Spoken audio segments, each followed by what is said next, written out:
Salam, hər vaxtınız xeyir olsun. Bu günləri mən dovğa bişirirəm Azərbaycanımızın milli mətbəxindən. Bu dovğanın digər dovğalardan fərqli edən odur ki, deməli bu çuğundur yarpağından bişirmişəm.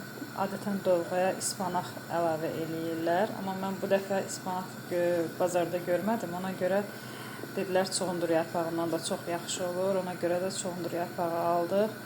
Deməli 1 litr qatıq, sonra smetan 200 qram əlavə elədim ki, turş olmasın, amma qatıq da yenə də turş qatıq deyil, onu deyim.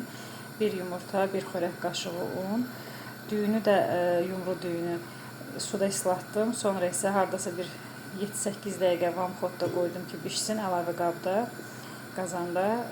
Sonra isə qatığı biraz su əlavə elədim. Çox az, mən dovğanı belə sulu xoşlamıram.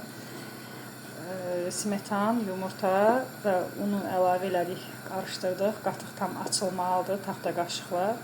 Qazın üzərinə qoyuruq, vamxodda belə bulaya-bulaya qarışdırırıq. Tam qaynayana yaxın göyərtisini əlavə elədim.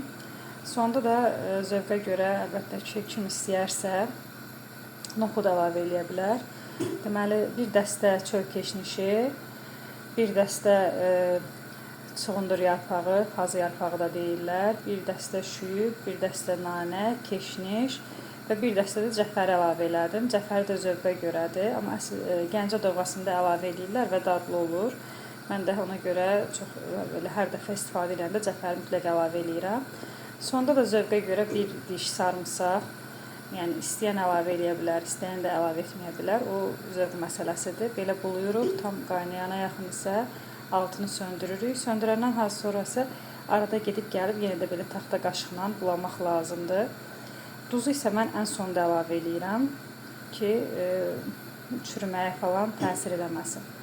Bu qədər hazırlayıb bişirəcək olanlara nuş olsun.